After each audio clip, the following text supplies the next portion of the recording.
Huh? Could it be Megan? A high-pitched voice reached my ears. No way, that couldn't be. Oh, I thought so. Megan, it's been a while, hasn't it? A man and a woman waving at us approached as we shopped. It was my sister, Vanessa, and Nathan, my former fiancé. Vanessa, what are you doing here?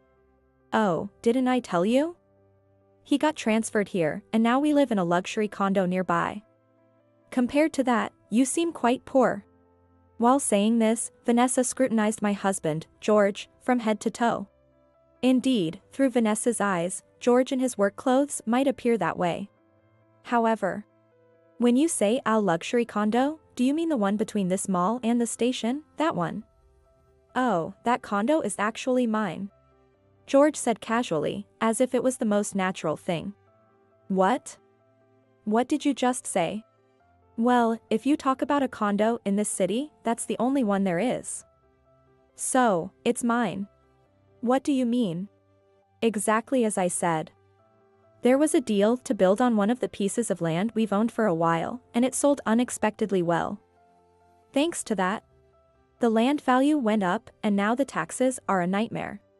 After saying that, George invited the two to our farm.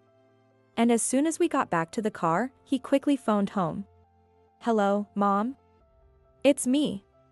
Yes, finally I got them, so it's time to put our plan into action. Apparently, something was happening that I didn't know about. My name is Megan. I'm a stay-at-home mom with 2 children, married to George, who is 4 years older than me. I married into a family that runs a farm, enjoying happy days now. But my life before marrying my current husband was always about losing something. I was born the middle child of 3 sisters. Vanessa, my sister 3 years older, has always been the darling of the family since she was little, pretty, handy, and quick-witted. She effortlessly did well in school, always shining in elementary and junior high schools. On the other hand, I was quite plain compared to Vanessa, with mediocre grades. Mom always said to me, "You're so plain and unremarkable, it's not worth dressing you up." She would then indulge Vanessa with new clothes incessantly, unconditionally showering her with gifts. I didn't develop well physically, so I always wore Vanessa's hand-me-downs. Our elementary school had no uniforms, so I often heard classmates comment on how flashy or ill-fitting my clothes were. I was often asked why I wore clothes that didn't suit me, but I somewhat disliked saying, "It's all I have." But perhaps the friends had been told something by their parents too. Eventually, they stopped talking about it. Even with studies, Dad often sighed and told me, "Why don't you try to emulate your sister a bit with your studies?" Though from about the upper grades of elementary school, I was diligent with my homework and even prepped in advance. I knew I was slow, which is why I tried to do what I could properly. But that didn't mean I could immediately get good grades. I grew up constantly sighing, and then came the time for further education. "You'll only go to high school," Dad stated flatly. "What? Why?" "Vanessa wants to go to college in New York." "You don't have great grades, and it's fine, isn't it?" The issue was our age difference. Being 3 years apart meant our educational phases overlapped. Covering the expenses for both of us at the same time was a challenge for my parents. As a result, Vanessa went to the private high school she wanted, and I ended up in public school. After that, Vanessa said she wanted to attend a private university in New York. New York, that's a plane ride away. And the cost of living there is just on another level. Living there alone. It was already decided among my parents that they would cut down on expenses for me. Rather, it meant that I should start working early and contribute money to the family. And my youngest sister, Sarah, who is 4 years younger, often just watched me silently. In a life filled with sighs, without any particular aspirations, I graduated high school and got a job at a local agricultural cooperative. I was basically an office worker. Moreover, it's a rural area, and the people here are completely disconnected from any sort of fashion sense. Some parts still carry an atmosphere from decades past, while others are strangely high-tech. Dealing with these people might be monotonous. But it suited me just fine. Well, a place Vanessa would probably hate to death. Then before I knew it, 7 years swiftly passed, and at the young age of 25, I was already considered an experienced colleague at this workplace where people tend to marry early. It was then that I unexpectedly met a man. I was invited by a younger colleague to a mixer, and I met Nathan, a salesperson from one of our clients. Surprisingly, we hit it off well and soon started dating. The relationship progressed unbelievably smoothly, and he proposed in less than a year, with plans to marry 6 months later. But as our wedding plans were being finalized, Vanessa, who was supposed to be working for a company in New York after graduating, quit her job and returned home. Oh, I can't stand that company anymore. Well, if you say so, it must be true. You must be tired. Just take it easy for now. Every day, my parents would give Vanessa pocket money and take her out, and generally, they seemed to be having a great time with her lounging around and doing nothing. Then one day, "What? You're getting married?" "Ah, yes.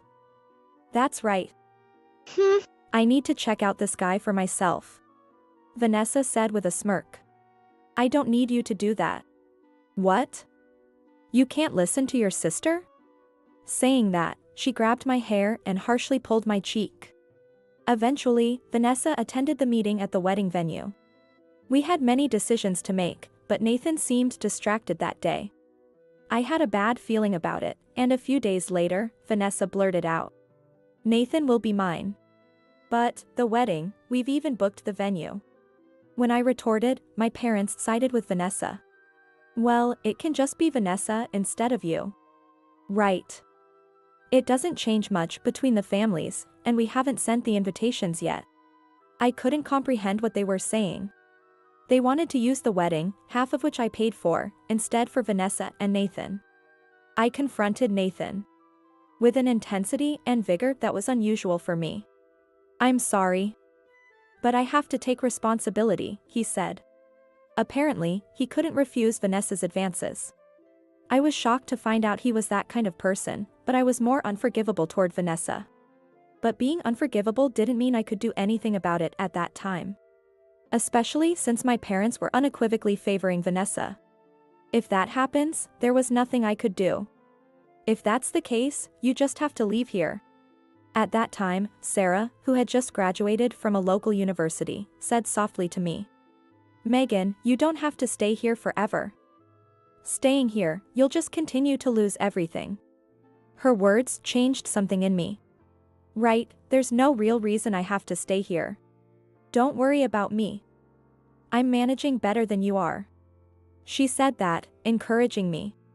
Immediately, I informed my boss as Taylor that my wedding was abruptly cancelled and discussed my resignation.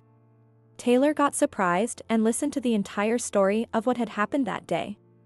Then, instead of resigning, he suggested a transfer. He felt it would be a waste to let go of someone who had worked so diligently and had skillfully managed relationships with the local farmers. I gratefully accepted the offer and moved, taking only my personal belongings before their wedding. Living alone, transferred to a new workplace, I finally felt like I could breathe freely, away from that family. The city I moved to was slightly smaller than my hometown, but still a significant regional city. Feeling more at ease, I started interacting more with my colleagues. And then, there was another mixer, but I was completely over the idea of marriage. However, I went just for a sense of duty. "They asked you to come this time," my colleague told me. The partners this time were heirs to neighboring farms. Marriage in farming families can be quite stringent. That's how I was introduced to my current husband, George, who had been interested in me for a while. I knew him as a client, but nothing more. Pushed by my colleagues, I decided to date him, and George turned out to be hearty and fun. I was also taken to his home several times. Wow, this is amazing. It's pretty normal around here though. His family owned expansive land, half of it for livestock and the other half for crops. This family was large and very open-hearted. They served fresh and delicious food whenever I visited, and there was constant laughter. Seeing my occasional bewilderment at such a harmonious family atmosphere, they casually asked me about it. I'm just surprised to see a family that gets along so well. I ended up sharing my past experiences with my parents and Vanessa, as matter-of-factly as possible. Then they reacted. "That's awful. Not just the sister, but also the guy and your parents. Leaving them was the right choice. That's right. So come and be part of our family. I had always felt guilty about being rejected by a man. But this generous family seemed genuinely angry at the unreasonable behavior of my parents, Vanessa, and Nathan. When they quickly said, "Come and stay with us," I wouldn't be sure about it. Somehow, I just found myself saying yes, in response. Becoming a farmer's wife? I hardly had time to consider it. So, I called my parents to at least inform them. Marrying into a farming family? That's embarrassing, I wouldn't attend. They refused even to come to the wedding. Hearing this, my mother-in-law snatched the phone from me and retorted, "We don't need anything from your side either. Megan will be our daughter now," with refreshing determination.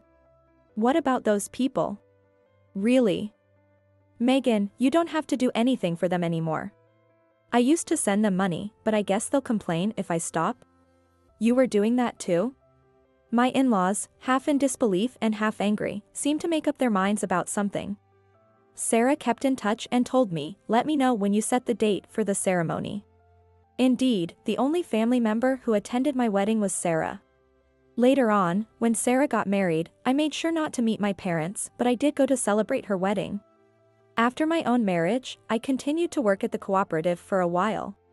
That's because both George and my in-laws told me that it would be impossible to start working on the farm right away. "You're not used to the physical demands yet. It's better if you do what suits you," they said. It also turned out that my presence at the cooperative made the workflow smoother. Yet, those days came to a rather abrupt end. I got pregnant. One, and then another a year later. With the momentum I felt, I decided to quit my job to focus on raising the children, doing housework, and helping with the bookkeeping. Although the farm required early mornings and late nights, there was always someone around, making it much more manageable than the single parenting stories I heard about in the city. And the food was delicious. We cooked in large quantities, and everything from flour to vegetables to milk was just delicious. The kids ate well and ran around a lot, growing up carefree along with the children of George's younger brother, who had married before us. George was considered a leader among the young heirs in the region, so I began to join their gatherings. Without being compared to anyone and away from the gaze of my parents, I finally felt truly happy. Then one day, encouraged by my in-laws, George and I went to a shopping mall, just the two of us. "Really? Are you sure? There was something we wanted you to pick up." They were probably concerned that we rarely had time just for ourselves. Feeling the kindness of this family was already a great comfort. We leisurely drove to the shopping mall. As we approached, the landscape began to fit the description of an urban area. We loaded 2 shopping carts with requested items and other things, strolling through the spacious mall and chatting leisurely when, "Huh? Could it be Megan?" A high voice reached my ears. "No way, that couldn't be." "Oh, I thought so. Megan, it's been a while, hasn't it?" A man and a woman approached us, while waving their hands. "Vanessa," I murmured softly, gripping the handle of the cart tightly. "Hey, long time no see." Beside her was Nathan. He seemed quite aged, though. "Vanessa, why are you here?" "Oh, didn't I tell you? He got transferred here. We live in that luxury condo nearby now. Compared to that, you seem quite poor." As she said this, Vanessa scrutinized George from head to toe. Indeed, from Vanessa's perspective, George in his work clothes might look that way. And I was in my everyday clothes too. However, speaking of the condo, do you mean the one between this mall and the station, that one? George suddenly spoke up. "Yes, that one. You guys couldn't afford it, I bet. It's really popular now, even people from outside have a hard time getting in. We waited and finally got a place. Of course, it's none of your business since you're just rural folks." "Ah, that condo is mine, actually," George said nonchalantly, as if it was the most natural thing. "What? What did you just say?" "Well, if you talk about a condo in this city, that's the only one." "So, it's mine." "What do you mean?" "Exactly as I said. There was a deal to build on one of the pieces of land we've owned for a while, and it sold unexpectedly well. Thanks to that, the land value went up, and now the taxes are a nightmare. Taxes. I recalled seeing unusually high property taxes when I helped with the bookkeeping. I had wondered why, since taxes around our area were not that significant, but now it made sense. Oh, is that so? Ah, right. Would you like to come over to our place after this? I turned towards George in shock. Really? Is that okay? Then, Vanessa's demeanor suddenly changed. Hey, wait, it's kind of sudden to just drop in. What are you talking about? They've kindly invited us. It would be rude not to go. Our shopping was abruptly paused, and we decided to head out to our place by respective cars. Back at the car, George immediately called home as he settled into the driver's seat. Hello, Mom? It's me. Yes, I finally got them, so it's time to put our plan into action. What was he talking about? He hung up after those brief words. A plan? Yeah. Well, we have our reasons. I didn't even know you owned that condo. It's like insurance. George explained. Even we depend a lot on nature for farming, so it gets tough. We've owned that land around there for generations. So, you built the condo? Kind of half. Not entirely. It's a great spot with a scenic view, which attracts people from outside. That much was true. Even if the view was just fields and mountains, the vastness made each season impressively scenic. People with money from outside might find it appealing. Do you want to live there? I immediately shook my head. I like our home best. Everyone's there. Me too. With that, we headed home, driving along.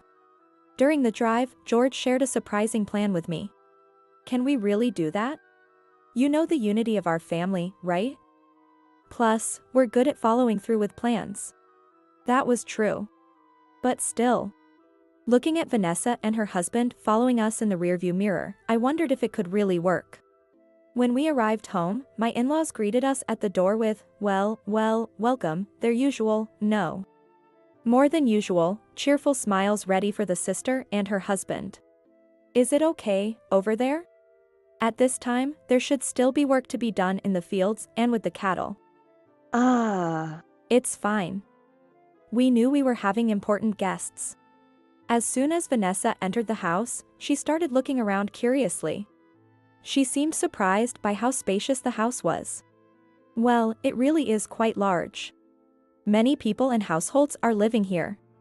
We eat together, but each family has its own space. Wow, and to think I've only met her younger sister. I had no idea Megan had such a beautiful older sister. My father-in-law said with a hearty laugh. Meanwhile, I was in the kitchen preparing something to serve our guests.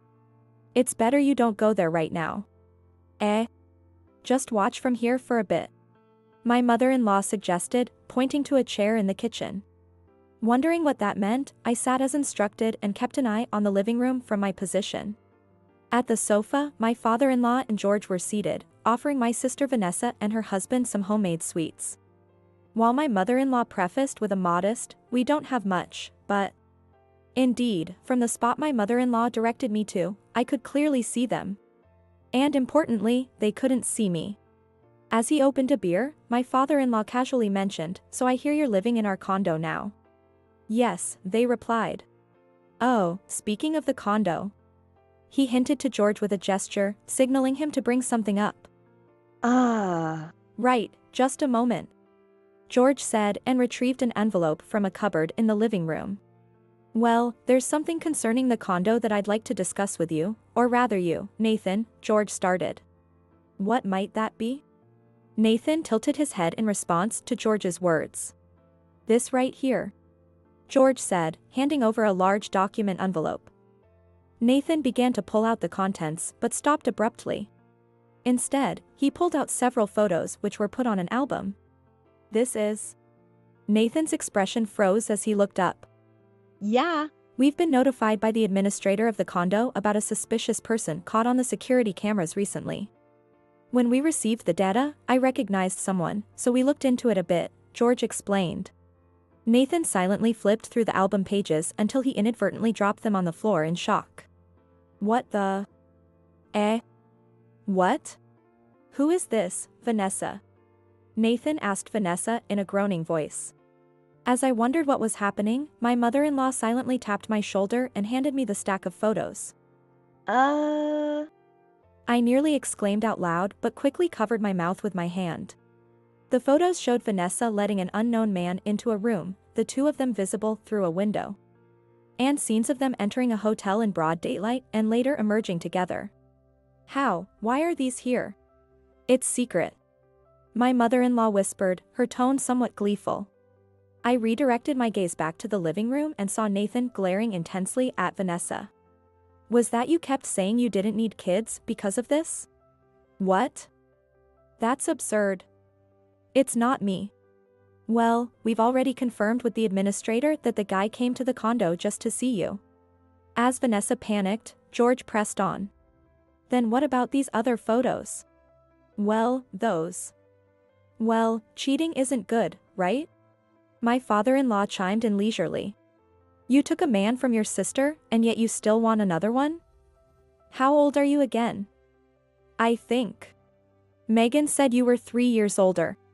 Megan made you take this? The issue isn't there, George said. Nathan tried to return the envelope to George as a thank. Oh, it's okay. You just keep it. There might be some documents in there that you'll need, George said. Huh? Nathan peered inside and pulled out a large piece of paper. These might be needed after all, he remarked. Wait a minute, a petition of divorce of marriage? Suddenly what? As Vanessa panicked, Nathan began to speak calmly in a low voice. At that time, you told me to take responsibility, saying you weren't having your period. I thought I got you pregnant and decided to marry you because of it. But guess what? What do you mean? I apparently had a fling with you while drunk. I didn't remember it. But there were signs. So, considering what came after, I thought I should take responsibility. But you weren't pregnant, and what happened next? You kept saying you didn't want kids. How old are you? Aren't you almost 40? I'm only 35. Don't say such awful things. I believed your words about wanting to raise one child carefully. So, I worked hard, improved my sales, relocated, and even got that condo. You wanted that condo so badly, so we waited for it to be available and took out a loan for it. But you keep saying you're not satisfied with a lower floor, always complaining. So, that's what she was saying. I'm tired of it all, Nathan said. With that, George efficiently grabbed a ballpoint pen from his pocket. And Nathan calmly began filling out the petition for divorce of marriage with the pen. Wait, what are you doing? Besides, at our wedding, because of your parents' selfish actions, no one came, right? Not even my parents. So, that's what happened. My parents haven't forgiven me to this day. You seemed happy not dealing with the in-laws' troubles, but... Oh, you had made your parents sad. That's been quite tough. I was even told not to come to my brother's wedding. With a contorted face, Nathan spat out. Perhaps he looked older due to the stress. I've grown tired of this situation. Haven't you had enough of me too, Vanessa? The way things are. That's not true. I can't live without you. Because you can't manage on your own. You haven't worked since we got married. But I don't care anymore. With that, Nathan thrust the filled petition for divorce of marriage in front of Vanessa. Look. No, I don't want to. If you don't want to, that's fine. I'm going home now. By the way, George, this envelope is from the detective agency, right? Yes. I made sure to thoroughly investigate for the safety measures of the condo I own. That's solid evidence. Thank you. Nathan said this and then expressed his gratitude. Please let me know later how much it cost. I'll pay you back in full. Also, Vanessa, I will be selling that condo, so you gotta move out soon. I don't have money to do that. Faced with the fact that she can't live in that condo anymore, Vanessa was thrown into disarray. If that's the case, you can just go back to your hometown, where you can easily make money from men, right? I'm busy from now on. So I'm heading home. You're leaving. What about me? Ask your sister for help. With that, Nathan picked up the envelope and stood up to leave. He glanced at me and said bye and left. Wait a minute. Vanessa hurriedly stood up and tried to follow Nathan, who was heading outside. But there was a difference in their leg length. There was no way Vanessa could catch up with Nathan as he seriously picked up his pace. We also quietly followed the two of them. Wait. Don't leave me behind. Perhaps due to the usual lack of exercise or maybe because of her shoes, Vanessa stumbled and fell. Ouch. Somehow, she managed to get up and tried to chase after him. What? Where's my car? Now it was Nathan's turn to raise his voice.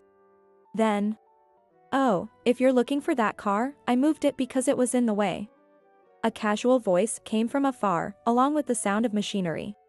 It was my brother-in-law on a tractor. What? Where is it now?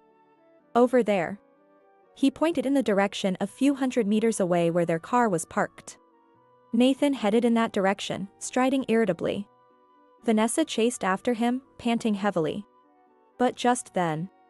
Woof, woof. Ah. Our dogs ran towards Vanessa. What, these dogs? Sorry, they're just very friendly to new visitors. George spoke up, coming out casually. If you run away awkwardly, they'll just chase you more. But it seemed Vanessa wasn't listening to George. No, stop it, please. Vanessa didn't necessarily dislike dogs. But she might not have been immune to dogs running outdoors. She disliked getting dirty. And now, with our dogs, who are always running around the farm and are full of energy. Hey, Nathan. Help me. Nathan briefly turned at her cry but soon faced forward again and continued walking towards his car. Woof, woof. The dogs were getting closer to Vanessa, looking quite excited. Well, that figures. To someone who's not fond of dogs, these happily panting creatures must seem like monsters. And as I watched this from a distance. Stop it. No. Vanessa cried out as she tripped and fell again while trying to change direction and move forward. Yikes. She screamed from the bottom of her stomach. What is this? It smells. She had landed in a fluffy pile of cow manure compost that was heaped up. It was probably warm on top, still fermenting. Are you hurt? Came the carefree voice of my brother-in-law again. Two dogs had climbed on the fallen Vanessa and were licking her face. But Vanessa, in a daze, seemed to have lost the energy even to protest. Well, that makes sense. She was dressed to go out, after all, and ended up plunging headfirst into the pile. I don't know how much her outfit cost, but from her head to her face, from her chest to her belly to her limbs. She was buried in compost all at once, making it hard to find a spot that wasn't covered. The dogs, undeterred, continued to play and bark around her, rubbing against Vanessa enthusiastically. Damn, guess I have no choice. Seeing Vanessa in a daze, Nathan, albeit reluctantly, drove his car closer to help. Come on, let's go. Don't cause any more trouble for these folks. Even Nathan couldn't just stand by and watch her miserable state. He grabbed a relatively clean part of Vanessa's clothing and dragged her into the back seat of his car. Well, I guess he wouldn't want her sitting next to him, right? That's going to be a hassle later on. Watching from afar and half sympathizing, we saw off Nathan as he drove away from the scene. Later that evening, the condo administrator called. Man, that smell was terrible. Indeed, that was quite unfortunate. Make sure you bill them for the house cleaning. Of course. Even though this area is known for livestock farming, the people who live in this downtown condo are mostly not used to it. And it caused quite a stir among the residents today. It wasn't just the entrance and the hallways. Even the parking lot was terribly affected by the smell. Listening in speaker mode, smirking expression had me feeling a mix of exasperation and relief. Honestly, living here all the time, I had forgotten. But surely the sight of someone covered in compost in the middle of the city would be quite terrible. Especially for someone like Vanessa who prides herself on her appearance. The complaints from the upper floors were especially bad. We'll try to address this as quickly as possible. Right. Oh, and that couple is probably going to divorce, so handling this quickly might also help push that along. Right. If they decide to leave, it would really be a relief for us. After hanging up the phone, the family around me gave a thumbs up as if to say, good job. It seems this was quite a long setup. Apparently, the fact that they moved into this condo was influenced by my family. In this region, companies are somehow related to agriculture. And there's frequent communication among farmers. Now that my family knew about my circumstances, they seem to have been checking up on my sister and parents who had treated me cruelly. And they had circulated information to them about the condo, saying, it's on the second floor, but it's cheap because it's used. It was obvious that Vanessa would jump at the word luxury condo. Well, even so, we didn't know when we'd meet them. George explained this to me. So, when we saw them, the plan was carried on. Just like that. The family showed me their happy smiles. Meanwhile, the dogs who had come up to the house barked once. Oh, these guys. I had no choice but to laugh.